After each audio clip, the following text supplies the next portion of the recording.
Claire Grandjean, donc, qui est déléguée du Défenseur des droits, docteur en droit public et enseignante à l'Université catholique de Lille, et qui va nous parler du rôle du Défenseur des droits face à l'administration algorithmée. Bien. Monsieur Moritz, je vous remercie. Je remercie également évidemment Monsieur Mondou, Madame Joanne Saison de m'avoir invité.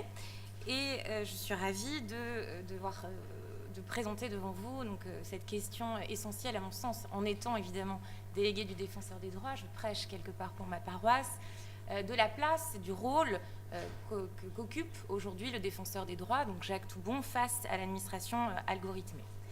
Alors, les interventions de ce jour posent, à mon sens, les bases d'une réflexion d'ensemble sur les caractéristiques contemporaines que recouvre l'administration. Le numérique irrigue désormais toute la société et l'administration n'y est pas restée indifférente. Elle a décidé, pour des motifs différents qui touchent à la fois à la systématisation et donc, je l'espère sincèrement, à l'égalité des décisions administratives, tout autant qu'à la célérité de l'édiction de ces dernières, d'avoir recours à la dématérialisation ainsi qu'à des algorithmes de nature à lui permettre d'édicter ces décisions. Mais, et j'insiste sur ce point, la technologie, que l'on dit être intelligente, ne l'est que si et seulement si elle respecte les droits, si et seulement si elle est respectueuse des droits des individus et donc évidemment des droits des administrés. Or, cette technologie, on le voit très souvent, peut être grippée par des bugs informatiques, par des phases d'expérimentation qui sont incomplètes, voire même inexistantes, par des modes de communication avec les usagers qui sont insuffisants, par l'opacité également des critères qui sont utilisés par ces algorithmes. Et tout ceci sont autant de risques que peut engendrer le phénomène de l'administration algorithmée.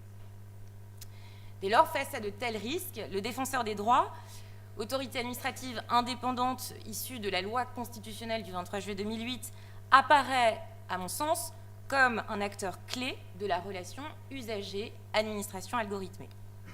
Alors évidemment, sans revenir sur l'ensemble des prérogatives dont l'article 71-1 complété par la loi organique du 29 mars 2011 investissent le Défenseur des droits, il sera envisagé d'étudier la façon dont le Défenseur des droits use de ses prérogatives face à l'administration algorithmée.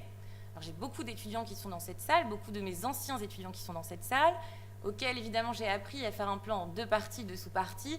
Je vais donc respecter cette règle. Et loin de moi d'ailleurs l'idée d'émettre une comparaison douteuse avec quelques juridictions suprêmes d'un ordre administratif, nous constaterons simplement que l'influence du Défenseur des droits existe désormais à 2 niveaux, de façon consultative et de façon pré-juridictionnelle, pré-contentieuse. Premièrement donc, le Défenseur des droits et sa mission consultative permettant la mise en place de garde-fous face à l'administration algorithmée. Les prises de position fréquentes du Défenseur des droits par le biais de recommandations à destination de l'administration d'une part, ou d'avis essentiellement à destination du législateur d'autre part, sont de nature à mettre en place des garde-fous face à l'administration algorithmée.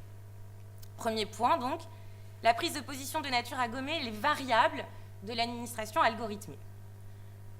Au titre des missions conférées aux Défenseurs des droits par la loi organique du 29 mars 2011, l'article 25 dispose que le Défenseur des droits peut faire toute recommandation qui lui apparaît de nature à garantir le respect des droits et libertés de la personne lésée et à régler les difficultés soulevées devant lui ou à en prévenir le renouvellement.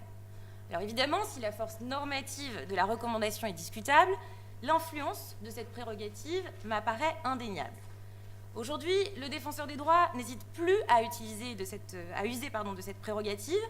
Le pouvoir exécutif et l'administration sont d'ailleurs les premiers destinataires des recommandations du Défenseur des droits, et notamment en ce qui concerne les risques liés aux algorithmes. Pour vous en convaincre, je citerai simplement un exemple, le dernier en date. En effet, suite à plusieurs milliers de saisines d'usagers relatant des difficultés rencontrées avec l'ANTS, donc l'Agence nationale des titres sécurisés, dans le cadre de la délivrance des permis de conduire et des certificats d'immatriculation, qui fait suite à la mise en place du plan préfecture nouvelle génération, le Défenseur des droits a rendu le 3 septembre 2018, donc il y a 3 semaines, une décision dans laquelle il édicte plusieurs recommandations et préconise notamment au Premier ministre de mettre en place des mesures destinées à éviter les erreurs liées au recours massif à la dématérialisation. Le défenseur des droits a rendu une décision, donc cette décision, qui fait plus de 30 pages, dans laquelle il fait état des difficultés liées à des pannes informatiques, à des délais excessifs de traitement des demandes, à des défauts d'expertise, à des difficultés à joindre les services de la NTS, à avoir également des difficultés à avoir accès aux points numériques, ou enfin à des interlocuteurs délivrant une solution qui n'est pas adaptée à l'usager, donc suite à l'adoption du PPNG. Sur ce point, j'ai demandé donc à Patrick Goé, qui est adjoint du défenseur des droits en ce qui concerne les relations avec les administrations, ce que l'administration entendait mettre en place, et il m'a affirmé que le message avait été très bien reçu par l'administration, qui s'engage à mettre en œuvre les préconisations du défenseur des droits. C'est là, je pense, la marque de l'influence du défenseur des droits face à l'administration dématérialisée, algorithmée, ce que nous ne pouvons évidemment que féliciter. Le défenseur des droits dispose en outre du pouvoir de rendre des avis sur les projets ou propositions de loi. À cet égard, le défenseur des droits est intervenu en matière d'utilisation des algorithmes par l'administration. Ce sera donc ma deuxième sous-partie. Les avis donc du défenseur des droits pour l'amélioration de la protection des usagers face aux inconnus des équations utilisées par l'administration algorithmée. En vertu de l'article 32 de la loi organique de 2011, le défenseur des droits peut recommander de procéder aux modifications législatives ou réglementaires qui lui apparaissent utiles. Faisant usage donc de cette prérogative, le défenseur des droits a rendu plusieurs avis prônant la mise en place de garanties de nature à rendre l'utilisation des algorithmes conforme aux droits et libertés. Par exemple, au terme de l'avis 1609 qui date du 7 avril 2016, le défenseur des droits a émis des propositions et réserves relatives au projet de loi pour une république numérique. Il y affirme qu'afin de garantir la protection de la vie privée et de protéger contre les risques de discrimination et d'inégalité résultant de l'exploitation des données personnelles de l'individu par des algorithmes prédictifs, il y a lieu d'abord de soumettre l'administration à un principe de loyauté, ce qu'il définit comme le fait que l'information délivrée doit être claire et transparente, notamment en ce qui concerne justement les critères qui sont utilisés par ces algorithmes. Ensuite, il recommande de consacrer un droit d'accès numérique à l'information, il recommandait plutôt de consacrer un droit d'accès numérique à l'information qui comprend notamment le droit d'accès aux règles définissant les traitements algorithmiques utilisés par les administrations publiques lorsque ces traitements débouchent sur des décisions qui sont des décisions individuelles. Enfin, il recommandait dans cet avis de refuser le recours aux critères qui pourraient être des critères considérés comme discriminatoires, comme ça pourrait être le cas de l'origine, des convictions religieuses ou des données de santé qui pourraient être donc liées à la révélation de maladies. Alors certes, ces propositions émises dans cet avis n'ont pas toutes été reprises par la loi pour une république numérique. Toutefois, la récente décision du Conseil constitutionnel relative au contrôle de constitutionnalité a priori de la loi pour la protection des données personnelles et qui ouvre notamment la possibilité pour l'administration de recourir à des décisions individuelles automatisées montre l'influence de cet avis rendu en 2016 sur le législateur.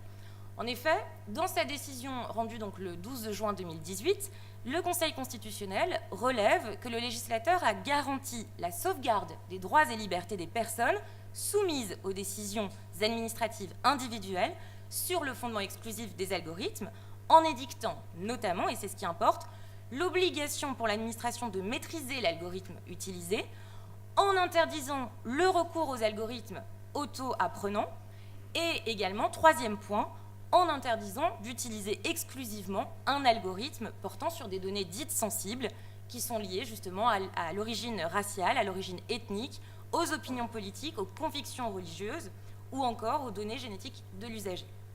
C'est donc, là encore, bien la marque de l'influence du défenseur des droits face au législateur qui a édicté des dispositions relatives au recours par l'administration d'un algorithme. Mais l'édiction d'avis et de recommandations n'est pas le seul terrain d'action du défenseur des droits. En effet, ce dernier peut intervenir a posteriori, plus exactement, donc après l'édiction d'une décision individuelle, et donc avant finalement qu'un juge ne soit saisi de façon précontentieuse. Donc. Deuxième point, donc le défenseur des droits, géomètre de l'accord amiable entre administration algorithmée et administrée. Au titre de l'article 26 de la loi organique de 2011, le défenseur des droits peut procéder à la résolution amiable des différends portés à sa connaissance par voie de médiation. Cette dernière a vocation à intervenir dans les litiges classiques, c'est-à-dire, quand je dis classique, aux litiges opposant l'administration et les usagers, tout autant que sur un point plus particulier qui relèvera plus largement de la discrimination. Premier point, donc, la médiation, matrice du dialogue entre usagers et administration algorithmée. La médiation, définie donc comme un mode alternatif de résolution des conflits, par lequel un tiers neutre et indépendant permet de trouver une solution à un conflit et donc d'éviter un contentieux, est, à mon sens, l'antithèse de la systématisation des dossiers et de l'automatisation des données. Avec elle, l'usager n'est plus un chiffre, puisque la médiation contraint l'administration à étudier de façon particulière un dossier, donc in concreto. Dans la phase de médiation, il n'est plus question de mathématiques. Le numéro, l'identifiant donc de l'administré, de l'usager, est gommé pour laisser place à un nom, à un visage, à une histoire. L'humain et l'étude in concreto du dossier permettent donc de contrebalancer a posteriori, c'est-à-dire après l'édiction de la décision individuelle, les méfaits de l'usage systématique des algorithmes. Au recours à l'algorithme, qui a permis froidement, quelque part, l'édiction de la décision, se substituent au contraire des motifs clairs, précis, concrets, de nature à parfois faire naître d'ailleurs la complexité des chiffres. La logique des calculs cède souvent devant la démonstration d'une décision illégale ou prise sur des motifs qui n'ont pas fait place à l'équité.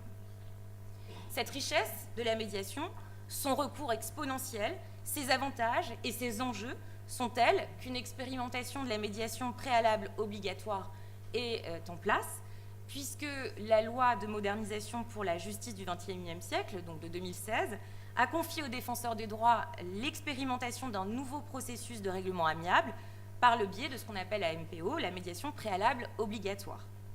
Alors, cette médiation préalable obligatoire est récente puisqu'elle a été lancée dans sa phase expérimentale seulement au 1er avril 2018 et elle est prévue, toujours dans cette phase expérimentale, jusqu'en 2020. Concrètement, il est espéré que l'on désengorge ainsi les tribunaux administratifs de certains litiges qui concernent notamment certaines prestations sociales. Ce dispositif est en pratique mis en place aujourd'hui par les délégués du Défenseur des droits dans 6 départements, le Bas-Rhin, l'Isère, la Haute-Garonne, la Loire-Atlantique, le Maine-et-Loire et la Meurthe-et-Moselle. Une procédure spécifique dédiée à la médiation préalable obligatoire a donc été définie dans cette perspective et qui permet à l'institution d'agir en prévention du contentieux tout en conditionnant l'accès à l'office du juge. Elle prévoit notamment que la demande de médiation préalable obligatoire soit adressée par le réclamant, donc par l'usager directement au siège à Paris du Défenseur des droits.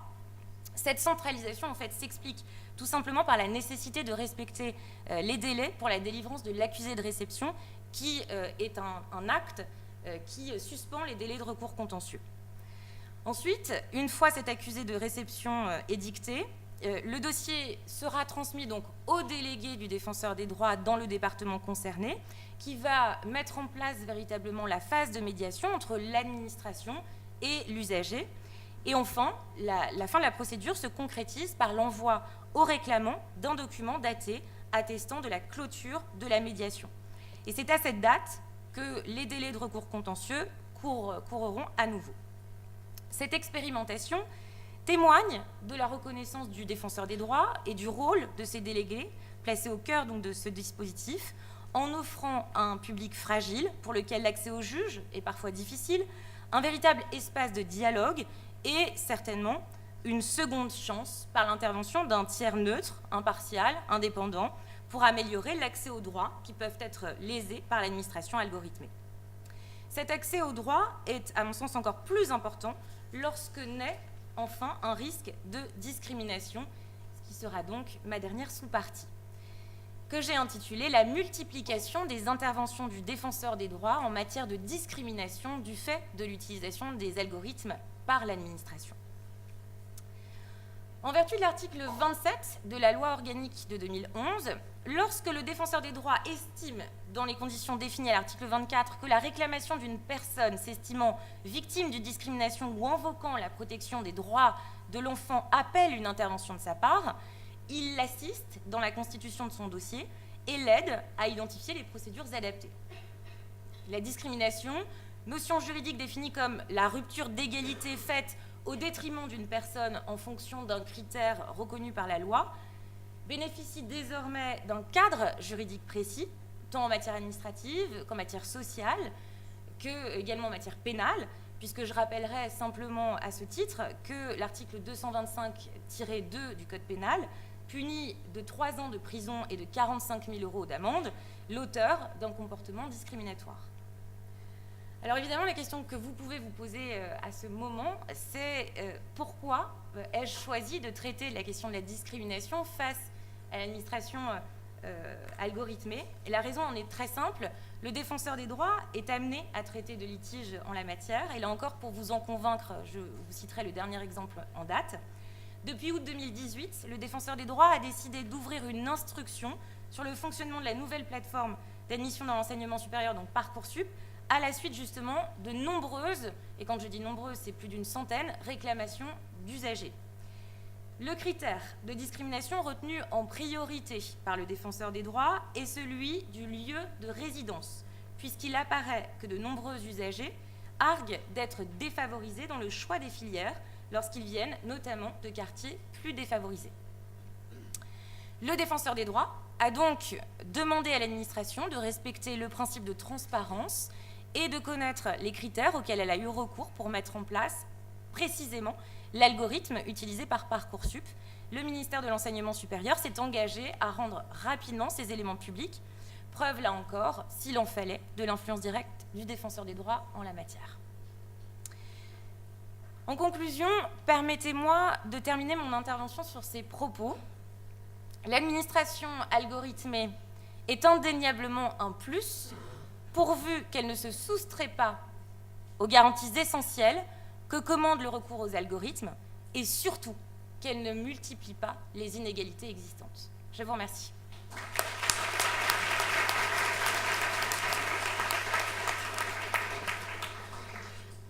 Je vous remercie beaucoup pour cette intervention qui souligne le rôle trop rarement mis en lumière du défenseur des droits, qui pose aussi un certain nombre de problématiques qu'on va peut-être approfondir tout au long des questions et des débats qui ne manqueront pas de surgir, notamment sur la question des algorithmes auto-apprenants que vous avez évoqués. Puis je constate que Parcoursup, décidément, est vraiment en filigrane tout au long de la journée. En fait, on aurait dû faire une journée d'études entièrement consacrée à Parcoursup, mais ce sera peut-être pour l'année prochaine. Nous avons une petite vingtaine de minutes libres pour des échanges, des questions, et je suis certain que les questions ne manquent pas. Voilà, vous avez la parole. Merci. J'avais une question par rapport à la place du défenseur de droit et aux personnes qualifiées. Est-ce qu'il faut d'abord saisir une personne qualifiée sur une thématique avant de saisir le défenseur des droits, ou est-ce que ce sont deux systèmes qui fonctionnent en parallèle? Merci. Alors, au sens de la loi organique de 2011, la saisine du défenseur des droits est conditionnée par le fait pour l'usager du service public d'avoir effectué des démarches préalables, donc d'avoir effectivement déjà écrit des lettres en recommandé accusé de réception, en tout cas en tout état de cause, d'avoir essayé de faire quelques démarches préalables. Et le rôle du délégué, du défenseur des droits, ou des juristes du siège, et donc de pallier les carences de l'administration, notamment lorsqu'elle ne répond pas, alors que l'usager a demandé les motifs d'une décision qui peut être une décision individuelle défavorable à ce dernier. Donc oui, il est absolument nécessaire pour l'usager, en théorie, d'avoir effectué des démarches. Je répondrai en deux temps parce qu'en fait, en pratique, pour être délégué du défenseur des droits depuis maintenant 6 ans, clairement, je ne devrais pas le dire dans un colloque, Mais Vous je êtes suis filmée. pas, je suis filmée, mais je ne suis pas la seule, et le défenseur des droits est d'ailleurs au courant de cette situation. Nous rencontrons en réalité tellement d'usagers qui sont dans des situations de détresse sociale intense et qui sont parfois peu éduqués, que de fait, il est absolument nécessaire de leur expliquer, donc déjà dans un premier temps à titre informatif, les démarches qu'il faut qu'ils entreprennent. Lorsqu'ils ont compris ces démarches et qu'ils sont dans l'incapacité totale de rédiger des demandes auprès de l'administration, il arrive très fréquemment que nous fassions, mais évidemment au nom de l'administré, ces démarches à leur place, ou éventuellement, quand cela est possible, que nous travaillons de concert avec, par exemple, les écrivains publics qui vont effectuer ces démarches au nom et pour le compte de l'usager. Voilà. Mais effectivement, théoriquement, il est absolument nécessaire que l'usager effectue des démarches. Ça s'explique très simplement parce que sinon, nous serions nous-mêmes, évidemment, une institution, une autorité administrative indépendante très encombrée par le nombre de demandes. Je rappelle que le défenseur des droits, c'est, selon le rapport 2017, en présentiel, près de 100 000 réclamations de la part d'usagers. Quand je parle de 100 000 réclamations, c'est usagers du service public, des personnes qui se disent victimes de discrimination, etc., etc. Donc vraiment, on a déjà énormément de demandes. Mais oui, pour répondre à votre question de façon très précise, effectivement, normalement, il faut que ces personnes effectuent des démarches préalables.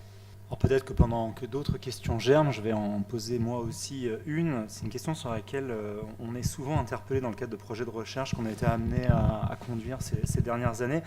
C'est une question qui porte sur les algorithmes apprenants et sur la manière dont ces algorithmes peuvent parfois devenir déviants, créer également des discriminations, engendrer des discriminations. Ça suscite la question de la responsabilité, on l'évoquait tout à l'heure en la matière, et je me demandais simplement si dans vos lectures, dans vos expériences, vous aviez connu des prises de position du défenseur des droits, par exemple, sur cette question des algorithmes auto-apprenants, ou peut-être dans le cadre de votre travail de thèse, puisque finalement ici on n'est plus dans une logique où c'est l'administré et ou l'administration qui crée le contenu, mais où c'est l'algorithme qui lui-même crée son propre contenu et ses propres règles de fonctionnement et qui échappe d'une certaine manière à ses créateurs. Pour ma part, je n'ai pas vraiment de réponse sur cette question essentielle, mais il me semble qu'il s'agit là d'une préoccupation centrale si on veut conserver à l'administration son rôle, tout simplement. Est-ce que vous avez éventuellement des éléments là-dessus? Est-ce que le défenseur des droits a pris des positions sur cette question? Il a pris une position très claire, en tout cas sur la question des algorithmes auto-apprenants qui pourraient être utilisés dans le cadre de l'édiction de décisions administratives individuelles défavorables, puisqu'en fait, sur ce point, il estime que le recours aux algorithmes auto-apprenants doit être formellement prohibé.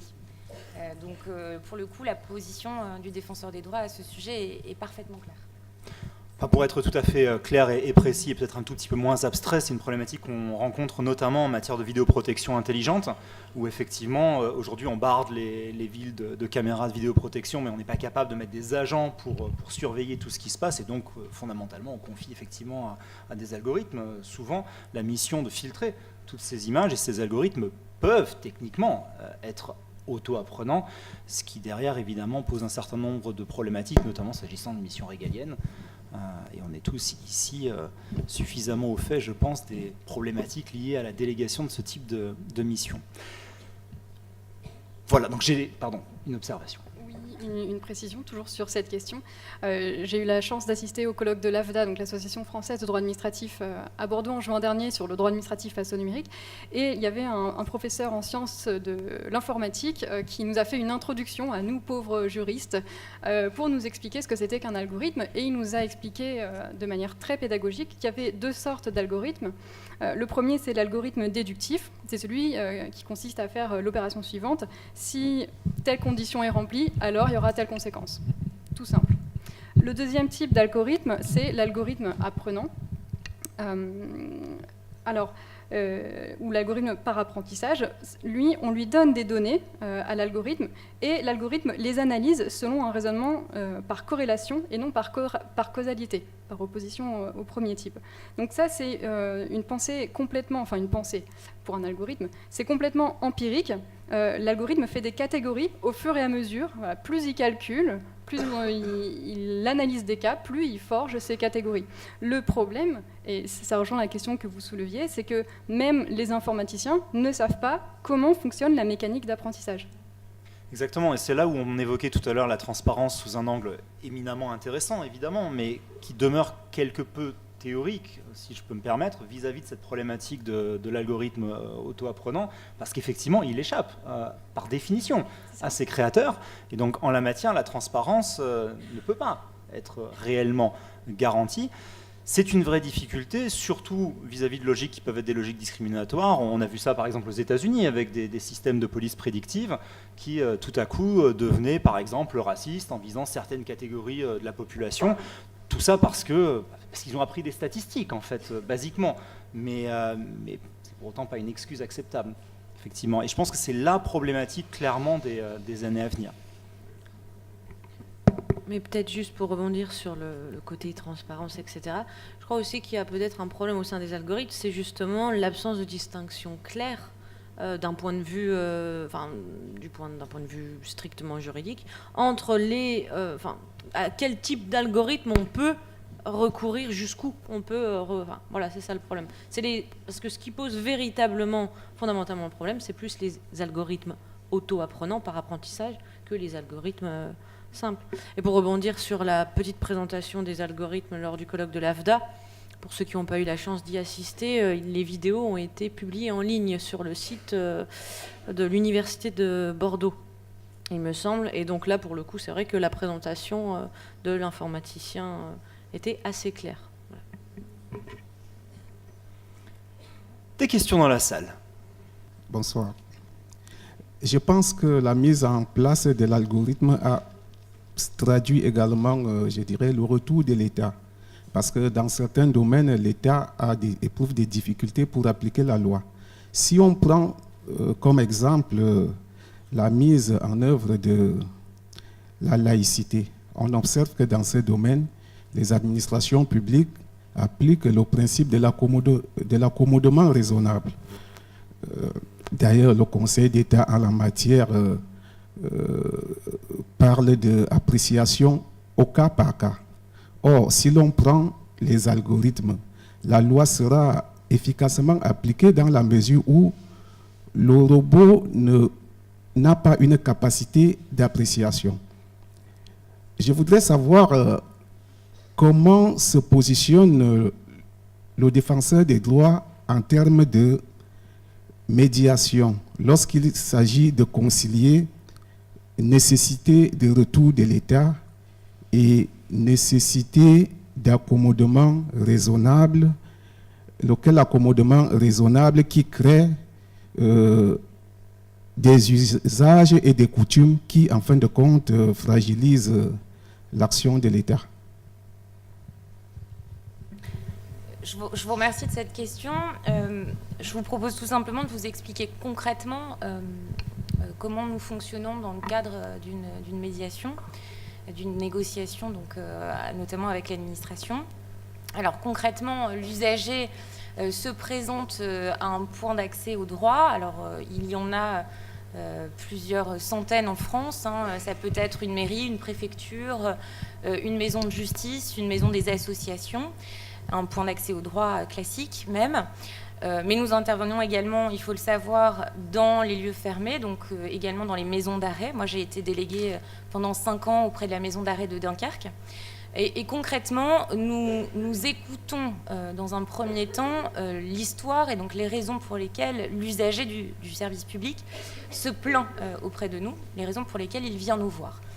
Il est très clair que dans à peu près 25 à 30% des cas, en réalité, le fait pour l'usager de venir nous voir s'explique par le fait qu'il n'a pas été préalablement correctement informé par l'administration elle-même, notamment parce que Et notamment parce que très clairement, il y a une question de temps et de moyens.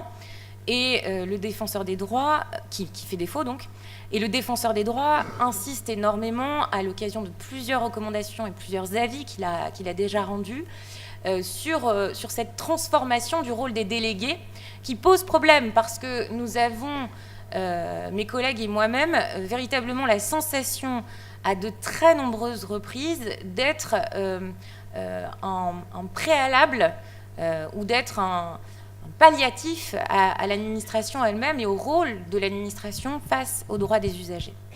Donc, dans 25% des cas, nous n'avons pas de médiation à faire en réalité parce que la personne a été mal informée et souhaite simplement un éclaircissement par rapport à un droit face à l'administration. Dans 75% des cas, par contre, il s'agit effectivement d'une réclamation qui est fondée en droit sur un dysfonctionnement donc, du service public. Et dans ces cas-là, nous écoutons évidemment l'administré, nous faisons un travail pratique très important puisque nous allons évidemment lire l'ensemble des décisions administratives qui ont été prises à l'encontre de la personne et que généralement la personne n'est absolument pas capable de nous expliquer. Il arrive d'ailleurs très fréquemment qu'une personne vienne à un rendez-vous en nous expliquant qu'elle rencontre un problème avec l'administration et puis en réalité qu'il ne s'agisse pas vraiment d'un problème mais que nous en découvrions d'autres à force de creuser dans les documents que l'usager nous présente. Il y a évidemment deux hypothèses qui se présentent. Parfois la décision est fondée juridiquement mais fait défaut face à des motifs qui sont imprécis, stéréotypés. Et il est vrai que sur ce point, nous sommes très utiles, même si ça pose quand même, à mon sens, quelques difficultés. Nous sommes très utiles tout simplement parce que l'administration nous répond, généralement, dans un délai d'1 mois, parce que ce délai d'un mois lui est imparti par la loi organique de 2011. Donc c'est vrai que nous avons quand même des prérogatives que n'ont pas les usagers, puisque nous avons très clairement des contacts auprès des administrations qui font que nous arrivons à connaître les motifs d'une décision et nous arrivons donc plus facilement, évidemment, par le biais de ces contacts, à commencer la médiation. Si le motif est clair, précis et qu'il révèle que la décision est parfaitement justifiée en droit, dans ces cas-là, évidemment, nous n'allons pas plus loin et nous expliquons tout simplement à l'usager les raisons pour lesquelles le débat doit s'arrêter, la médiation est terminée. Si à l'inverse, nous nous rendons compte qu'il y a effectivement une difficulté juridique, une illégalité potentielle, alors nous allons engager les discussions avec l'administration en lui demandant de revoir sa décision sur telle ou telle base légale ou tel motif que nous envisageons. Le métier, la mission de délégué du défenseur des droits, et je terminerai par là, est quand même très complexe sur un point. En réalité, c'est certainement la question des compétences très importantes, très larges, qu'a obtenu le défenseur des droits par la fusion des 4 anciennes autorités administratives indépendantes qui étaient la HALD, le médiateur de la République, la CNDS et le défenseur des enfants, auxquels on a vraiment la sensation, mais c'est peut-être un mal pour un bien, qu'on nous rajoute de plus en plus d'autres compétences, puisque je vous rappelle par exemple que la loi Sapin 2 nous donne une compétence nouvelle aux défenseurs des droits par le biais de la protection des lanceurs d'alerte. Que cette loi de 2016, la loi J21 2016, nous donne également une nouvelle compétence en matière de médiation préalable obligatoire. Donc c'est vrai qu'aujourd'hui, on se retrouve quelque part un peu débordé face à l'ensemble des demandes qui affluent et qui commencent à être véritablement problématiques. Voilà. Or, nous disposons évidemment, comme chacun d'entre nous, d'un budget qui est quand même limité. Donc très clairement, aujourd'hui, on se rend compte que les demandes sont vraiment massives. Je vous le rappelle, 100 000 réclamations l'année passée pour 500 délégués. Voilà. Je vous remercie.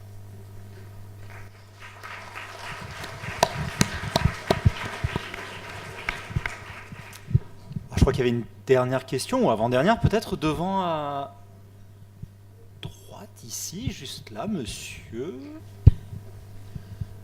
Je me demandais si le recours aux algorithmes auto-apprenants ne permettrait-il pas justement de prévenir les dangers, le danger ou les dangers que pose le fait d'utiliser des algorithmes administratifs. L'algorithme contre l'algorithme, c'est ça ? De ce que j'ai cru comprendre.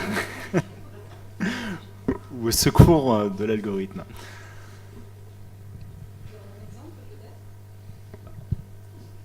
En fait, de ce que j'ai cru comprendre, dans l'état actuel des choses, il faut que l'administration mette à disposition les différents codes des algorithmes qu'elle utilise, ce qui engendre ce qui facilite simplement le travail d'éventuels pirates. Et à l'inverse, les algorithmes auto-apprenants, qui ont leurs propres défauts évidemment, n'exposent pas leur code source. Et donc justement, est-ce que le fait de se reposer un peu plus sur ces algorithmes auto-apprenants, ce qui n'est pas du tout le cas, ce qui n'est pas du tout le cas à l'heure actuelle, ne permettrait-il pas de prévenir justement cette facilité de piratage? Alors, pour moi, juste peut-être un petit propos introductif sur cette problématique. Moi, je pense que de ce point de vue-là, en termes de cybersécurité pure, vous avez probablement raison. Par contre, ça pose un autre problème qui est la place de la puissance publique. Et là, entre publicistes autour de cette table, je pense qu'on est convaincu du fait qu'il y a un danger réel, une menace sur l'administration telle qu'on la connaît, tout simplement parce que, et ça n'est un secret pour personne, dans la ville intelligente, qui gère la ville intelligente, ce sont en grande partie des algorithmes qui échappent à la puissance publique et qui pourront à l'avenir de plus en plus échapper à la puissance publique, et peut-être demain, Google l'a d'ailleurs formellement identifié comme un objectif, gérer une ville, puis gérer un État, tout à fait envisageable pour un algorithme, et donc sortir de la logique selon laquelle il faut élire des gens, bref, la puissance publique demain peut-être n'existera plus sous sa forme actuelle. Bon, ça c'est juste un cadrage général, et puis peut-être je vais laisser rebondir sur le sujet mes camarades. Effectivement, moi je me fais de fait une autre réflexion, c'est que ça peut être une bonne hypothèse, mais ça peut en être une aussi très très mauvaise, parce qu'en réalité vous faites le pari de faire confiance à cet algorithme auto-apprenant. Et vous prenez également le risque d'un piratage de cet algorithme auto-apprenant. Et dans ces cas-là, qu'est-ce qui se passe? Vous voyez, ça pose vraiment des questions en termes de responsabilité, parce qu'à mon sens, l'action administrative ne peut être justifiée que lorsque elle est maîtrisée, et qu'à partir du moment où on perd la maîtrise de ces algorithmes, alors vous perdez également la maîtrise de vos droits. Il y a une forme de piratage d'ailleurs qui peut tout simplement consister à injecter des données dans l'algorithme apprenant, et en injectant des données erronées, falsifiées, forcément vous amenez l'algorithme à apprendre de mauvaises choses et à prendre in fine de mauvaises décisions. C'est une forme de piratage aussi finalement. Piratage tout simplement de la donnée initialement intégrée dans l'algorithme. Bien. Y a-t-il d'autres questions ? Non ? Alors sur ce, il est l'heure de nous quitter. Je voudrais remercier une dernière fois les organisateurs de ce colloque, l'ensemble des intervenants aussi pour l'excellence de leur présentation. Et puis je voudrais vous remercier également pour votre attention tout au long de cette journée, vos interventions très intéressantes. Et puis j'espère vous retrouver bientôt à l'occasion de futurs événements. Très bonne fin de journée.